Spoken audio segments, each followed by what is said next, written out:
دنیا کے سب سے طاقتور سلطنت کا مالک، لیکن آخری وقت میں کوئی طاقت اس کے کام نہیں آئی۔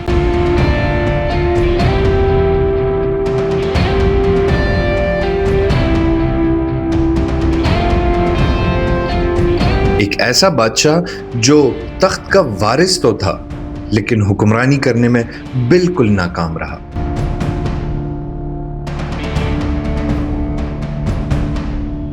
کیسے 300 سال تک روس پر حکمرانی کرنے والے رومانوف خاندان کا خاتمہ چند لمحوں میں ہوا۔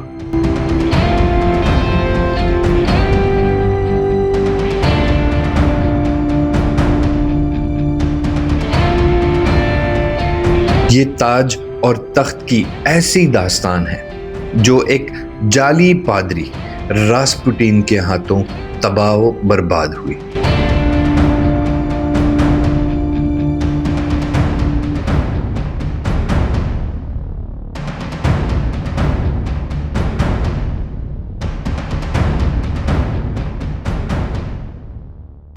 السلام علیکم and welcome to D J Urdu files, آپ کے اپنے چینل پر۔ آج کی ویڈیو میں ہم ایک ایسے بادشاہ کے بارے میں جاننے کی کوشش کریں گے جو رومانوف خاندان کا آخری بادشاہ ثابت ہوا۔ یہ وہ خاندان تھا جس نے 300 سال تک روس پر حکومت کی، لیکن 1918 میں چند لمحوں میں اس خاندان کی بادشاہت کا خاتمہ کر دیا گیا۔ دوستو، کوئی بھی خاندان ایک رات میں بادشاہ نہیں بنتا، اور رومانوف خاندان کو بھی یہ مقام حاصل کرنے میں صدیاں لگ گئی تھی۔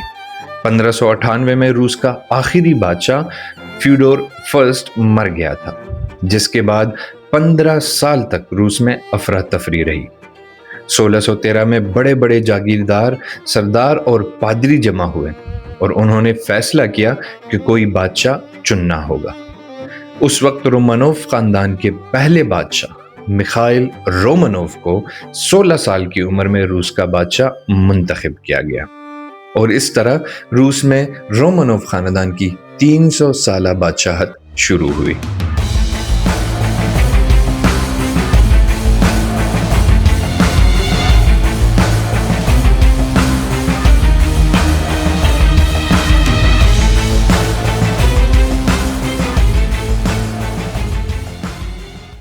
رومانوف خاندان کے مشہور بادشاہوں میں سے ایک کا نام تھا پیٹر دی گریٹ۔ اس نے 1682 سے 1725 تک روس پر حکومت کی۔ اس نے روس کو جدید بنایا کیونکہ اس دور میں روس باقی دنیا سے بہت پیچھے چل رہا تھا۔ پیٹر نے روس کو یورپ کے طرز پر مغربی کلچر کو اپنانے پر مجبور کیا۔ اس نے سویڈن کو جنگ میں شکست دی اور روسی نیوی کو مضبوط کر دیا۔ اس نے اپنی دور بادشاہت میں ایک مشہور شہر بنایا، سینٹ پیٹرزبرگ، جو آج بھی روس کا سب سے خوبصورت شہر ہے۔ دوستوں، پیٹر کے بعد روس کے حکمران میں دوسرا بڑا نام تھا کیتھرین دی گریٹ۔ وہ جرمن نژاد خاتون تھی، لیکن روس کے کامیاب حکمرانوں میں سے ایک تھی۔ کیتھرین پیٹر دی تھرڈ کی بیوی تھی، لیکن پیٹر دی تھرڈ خود ایک نااہل حکمران تھا جو کہ بہت کمزور ثابت ہوا اس وقت روس کے لیے۔ کیتھرین نے 1762 میں اپنے شوہر کو ہٹا کر خود حکومت سنبھالی۔ کیتھرین نے تقریباً 34 سال تک روس پر حکمرانی کی، اور اس کی حکمرانی کے دوران اس نے روس کی سرحدوں کو مزید پھیلایا۔ اب ہم آتے ہیں 19ویں صدی کی طرف۔ یہ وہ دور تھا جب روس کو حقیقت میں ایک خطرہ محسوس ہونے لگا تھا، اور اس خطرے کا نام تھا فرانس کا بادشاہ نیپولین بوناپارٹ۔ اس نے پورے یورپ کو فتح کر لیا تھا اور وہ روس تک پہنچ گیا تھا، لیکن 1812 میں روسی سردیوں نے نیپولین کو شکست دی، اور یہ روس کے لیے اس وقت باعث فخر ثابت ہوا۔ اس کے بعد الیگزینڈر دی تھرڈ کا دور آیا۔ وہ بہت ہی سخت مزاج بادشاہ تھا، اور اس کا ماننا تھا کہ کسی بھی بادشاہ کو لوہے کے ہاتھوں سے حکمرانی کرنی چاہیے۔ اس نے اخباروں پر مکمل پابندی لگا دی، اور ساتھ ساتھ غیر روسی زبانوں کو ختم کرنے کا آرڈر بھی جاری کر دیا۔ اس کے دور میں آزادی صحافت یا آزادانہ طور پر بولنے کی بالکل اجازت نہیں تھی۔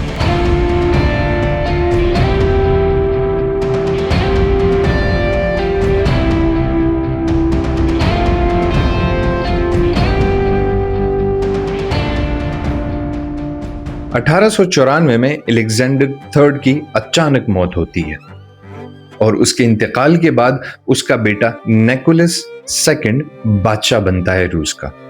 اس وقت نیکولس کی عمر تقریباً 26 سال تھی، لیکن سب سے اہم بات یہ ہے کہ نیکولس خود بادشاہ نہیں بننا چاہتا تھا۔ اس میں ایک بادشاہ بننے کی قابلیت بالکل نہیں تھی۔ دوستوں، نیکولس کے بادشاہ بنتے ہی اسی سال اس نے الیگزینڈرا سے شادی کی۔ وہ ایک جرمن شہزادی تھی اور ملکہ برطانیہ وکٹوریہ کی گرینڈ ڈاٹر تھی۔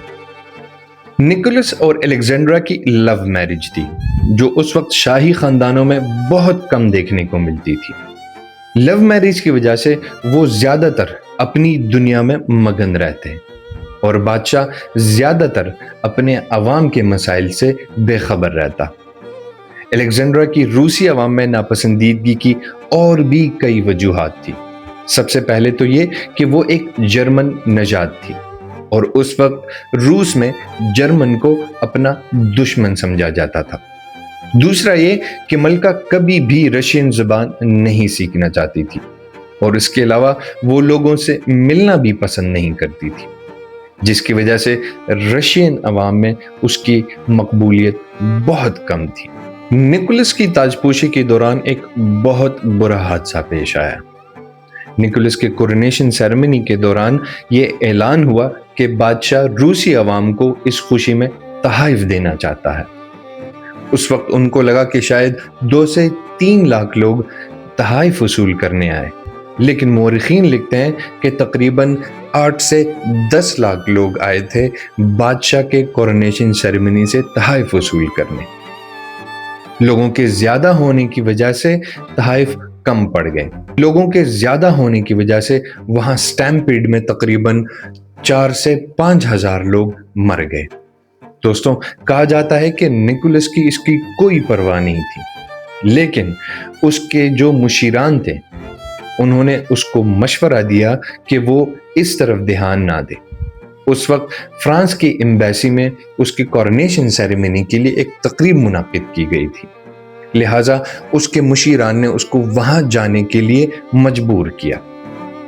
اگلے دن وہ ہسپتال گیا اور مقتولین کو معاوضہ بھی دیا، لیکن تب تک بہت دیر ہو چکی تھی۔ عوام نے اس کا نام بلڈی نیکولس یا خونی نیکولس قرار دیا۔ دوستوں، نیکولس کا یہ بھی ماننا تھا کہ بادشاہ صرف خدا کو جواب دہ ہوتا ہے۔ عوام کا کوئی حق نہیں کہ وہ بادشاہ سے کسی بھی قسم کا سوال کرے۔ اس نے اپنی پہلی تقریر میں جمہوریت سے انکار کر دیا، لیکن نیکولس اپنی بادشاہی کے نشے میں یہ بھول گیا تھا کہ وقت اور لوگوں کی سوچ بدل رہی تھی۔ تب تک روس ایڈوانس ہونا شروع ہو گیا تھا، فیکٹریاں لگ رہی تھی، جس کی وجہ سے لوگوں کی معاشی حالت بھی آہستہ آہستہ بدلنے لگی تھی۔ اب لوگ بادشاہ کو پہلے کی طرح خدا نہیں بلکہ انہی کی طرح ایک انسان ماننے لگے تھے۔ نیکولس اور الیگزینڈرا کی 4 بیٹیاں تھیں: اولگا، تاتیانا، انستیزیا اور ماریا۔ نیکولس چاہتا تھا کہ اس کے ہاں ایک بیٹے کی پیدائش ہو۔ یہ چاروں بیٹیاں اپنے ماں باپ کی لاڈلی تھی، لیکن نیکولس ایک بیٹے کی شدید خواہش رکھتا تھا، کیونکہ اس وقت روس میں صرف بیٹا ہی بادشاہ بن سکتا تھا۔ آخرکار 1904 میں ان کے ہاں بیٹے کی پیدائش ہوئی، جس کا نام الیکسی رکھا گیا، لیکن یہ خوشی زیادہ دیر نہ رہی۔ الیکسی کے پیدائش کے چند ہفتوں بعد ان کو پتہ چلا کہ ان کا بیٹا ہیموفیلیا کا شکار ہے۔ ہیموفیلیا ایک ایسی بیماری ہے کہ اگر اس میں چوٹ لگ جائے، چاہے وہ بیرونی ہو یا اندرونی، تو اس میں خون جمتا نہیں اور رکتا نہیں، اور یہ بیماری جان لیوا ہو سکتی تھی الیکسی کے لیے۔ یہ بیماری الیکسی کو وراثت میں اس کی نانی ملکہ وکٹوریہ سے ملی تھی، اسی لیے اسے اس وقت شاہی بیماری کہتے تھے۔ الیکسی کے علاج کے لیے ہر طرف سے ڈاکٹر بلائے گئے اور ہر طرح کا علاج کروایا گیا، لیکن کوئی فائدہ نہیں ہوا۔ آخرکار ڈاکٹروں کے پاس بھی علاج نہ ہونے کی وجہ سے انہوں نے ہار مان لی۔ اس بات سے الیگزینڈرا اور زیادہ پریشان ہوئی کیونکہ ان کا ایک ہی بیٹا تھا جو بادشاہ بن سکتا تھا اور اس کو ایسی بیماری تھی جو کسی بھی وقت اس کے لیے جان لیوا ثابت ہو سکتی تھی۔ الیگزینڈرا نے اپنے بیٹے کی جان بچانے کے لیے مذہب کا سہارا لیا۔ وہ گرجا گھروں میں جاتی، دعائیں مانگتی، پادریوں سے دعائیں کرواتی اپنے بیٹے کے لیے کہ شاید کوئی میریکل ہو جائے۔ اور اسی کی تلاش میں الیگزینڈرا کی ملاقات ایک عجیب آدمی سے ہوئی جس کا نام تھا گریگری راسپوٹین۔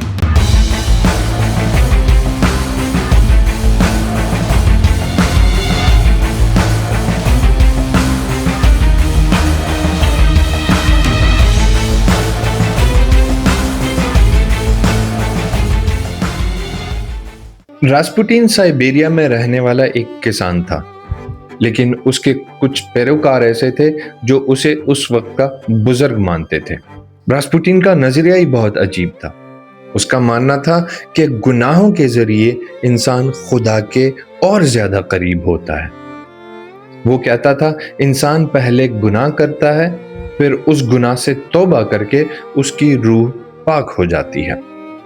راسپوٹین کی گہری آنکھیں تھیں اور لوگ کہتے تھے کہ جو اس کی آنکھوں میں دیکھتا ہے وہ اس کا گرویدہ ہو جاتا ہے۔ اس کی آنکھوں میں ایک جادو تھا۔ وہ شراب پینے کے ساتھ ساتھ عورتوں کے پیچھے بھی بھاگتا تھا، لیکن کچھ لوگ پھر بھی اس کو بزرگ مانتے تھے۔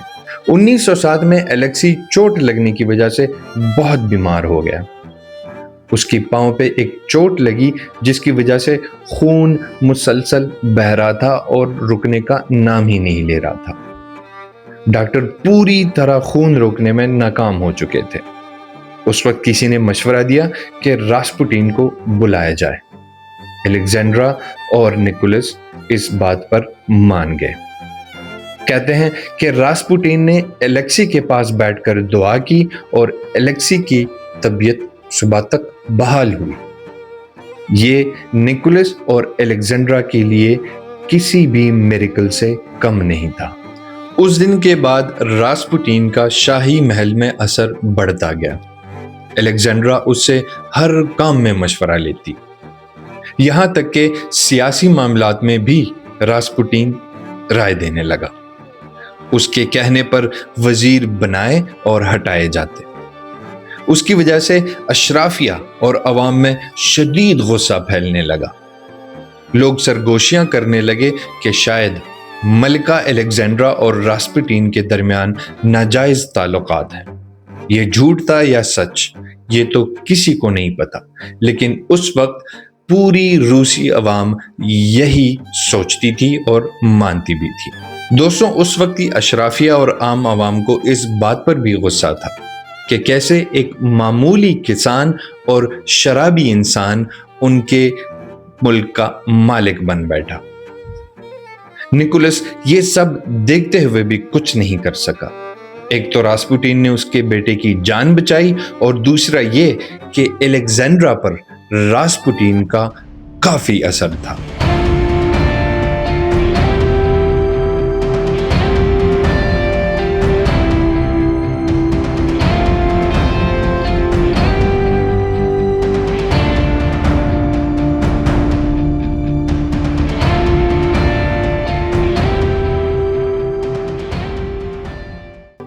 راسپوٹین کے علاوہ بھی روسی عوام کے پاس ایسی بہت سی وجہ تھیں جن کی وجہ سے وہ اپنے بادشاہ نیکولس سے نفرت کرتے تھے۔ 1904 میں رشیا اور جاپان کے درمیان جنگ چھڑ گئی۔ روس جیسی بڑی طاقت کے لیے یہ ایک معمولی جنگ تھی، لیکن اس جنگ کے نتائج نے نہ صرف روسی عوام بلکہ پوری دنیا کو حیران کر دیا۔ اس جنگ میں روس کو جاپان کے ہاتھوں بہت بری طرح سے شکست ہوئی۔ جاپان نے روسی نیوی کو تباہ کر دیا اور یہ روس کے لیے بدترین شکست ثابت ہوئی، اور اس شکست نے روسی عوام کو نیکولس کے خلاف کر دیا۔ جاپان کے ہاتھوں شکست کے ایک سال بعد 1905 میں مزدور سڑکوں پر ہڑتال کے لیے نکل آئے۔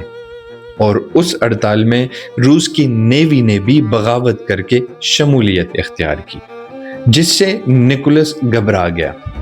اس وقت نکولس کے پاس دو راستے تھے، یا تو وہ عوام کی ڈیمانڈ مانتا یا تخت چھوڑ دیتا۔ اس نے اس وقت ایک منشور جاری کیا جس میں اس نے شہریوں کو حقوق دینے اور آئین بنانے کا وعدہ کیا، لیکن دوستوں یہ سب ایک دھوکہ ثابت ہوا۔ جیسے ہی حالات نارمل ہوئے وہ اپنے وعدوں سے پلٹ گیا، اور اس بات نے روسی عوام کو اور زیادہ غصے میں مبتلا کر دیا، کیونکہ ان کا کہنا تھا کیسے ایک بادشاہ اپنے ہی عوام سے کیے ہوئے وعدوں سے پلٹ سکتا ہے۔ یہ ایک نقطہ آغاز تھا جس سے روسی عوام اس سے اور زیادہ نفرت کرنے لگی۔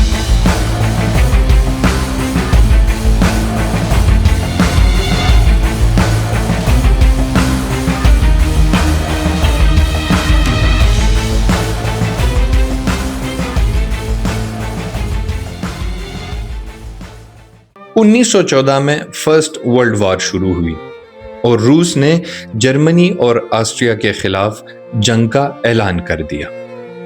جنگ کی شروعات میں عوام اور روسی فوج کے درمیان کافی جوش و جذبہ دیکھا گیا۔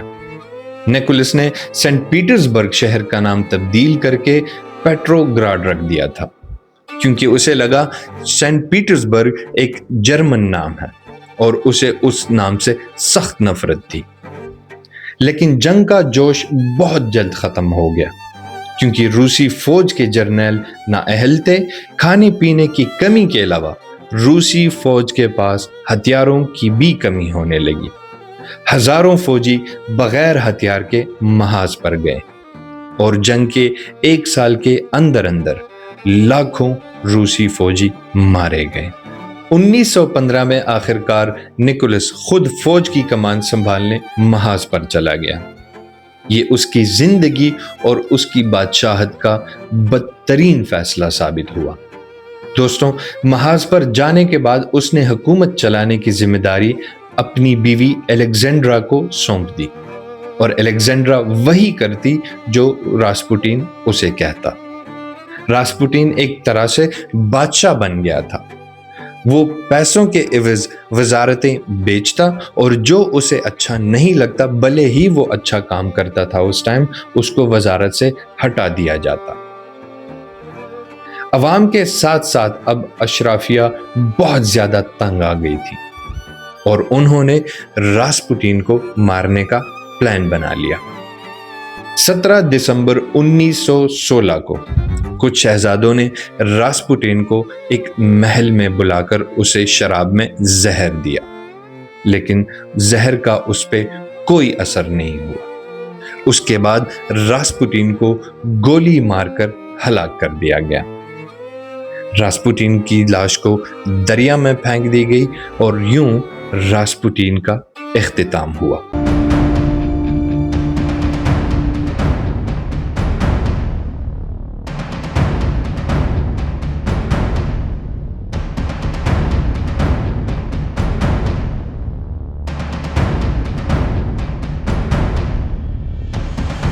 انیس سو 17 میں ایک دفعہ پھر قحط سالی کی وجہ سے لوگ سڑکوں پر نکل آئے، جس میں عورتیں اور مرد دونوں شامل تھی۔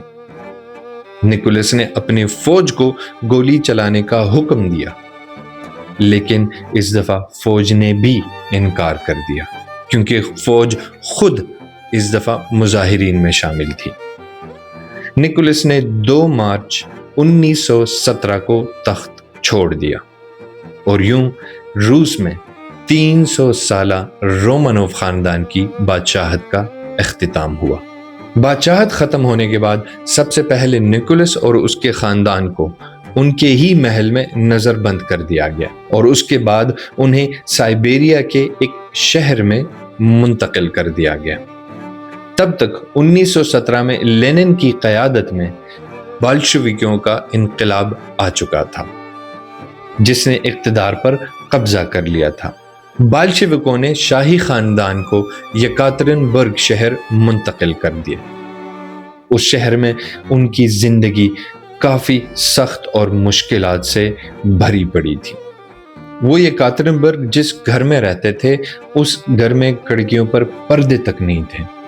ان کو کھانا بھی بہت لمیٹڈ دیا جاتا تھا، الٹا یہ کہ جو لوگ ان کی حفاظت پر مامور تھے وہ ان کی توہین کرتے تھے۔ 16 جولائی 1918 کو نکولس اور اس کے خاندان کو ڈاکٹر اور 3 نوکروں کے ساتھ ایک تہہ خانے میں لے جایا گیا۔ ان کو بتایا گیا کہ ان کو وہاں سے ایک محفوظ جگہ منتقل کیا جا رہا ہے۔ کچھ دیر بعد اچانک دروازہ کھلا، یاکوف یوراسکی اندر آیا اور اس نے ایک فرمان سنایا۔ نکولس کو کہا کہ آپ کو سزائے موت کی سزا سنائی گئی ہے۔ یاکوف یوراسکی اور اس کے ساتھیوں نے نکولس، اس کی بیوی، اس کے 4 بیٹیوں اور اس کے بیٹے کے ساتھ ساتھ ڈاکٹرز اور ان کے نوکروں کو گولیوں سے چھلنی کر دیا۔ 11 لوگوں کو 20 منٹ کے اندر اندر ختم کر دیا گیا۔ ان کی لاشوں کو ایک ساتھ دفن کر دیا گیا، جبکہ مریا اور الیکسی کی لاشوں کو تیزاب سے جلا کر الگ جگہ دفن کیا گیا۔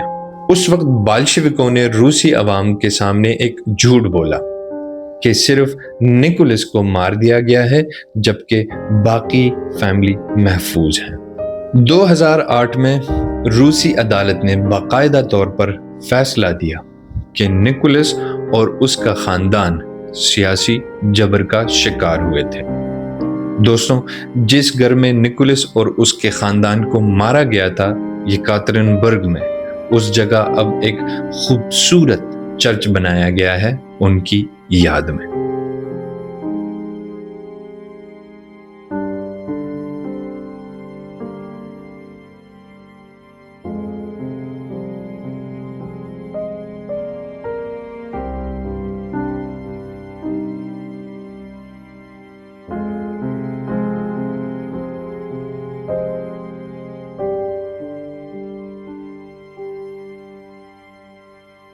یہ تھی ہماری آج کی ویڈیو نکولس دی سیکنڈ کے بارے میں، کہ کیسے نکولس کے ساتھ 300 سال سے چلتا ہوا رومانوف خاندان کی بادشاہت کا اختتام ہوا۔ اگر ویڈیو آپ کو اچھی لگی تو پلیز لائک کیجیے گا، اور اگر آپ اس بارے میں کچھ کہنا چاہتے ہیں تو ضرور کمنٹ میں بتائیے گا۔ زندگی رہی تو انشاءاللہ ملیں گے اگلی ویڈیو میں۔ Till then, take a very good care of yourself. اللہ حافظ۔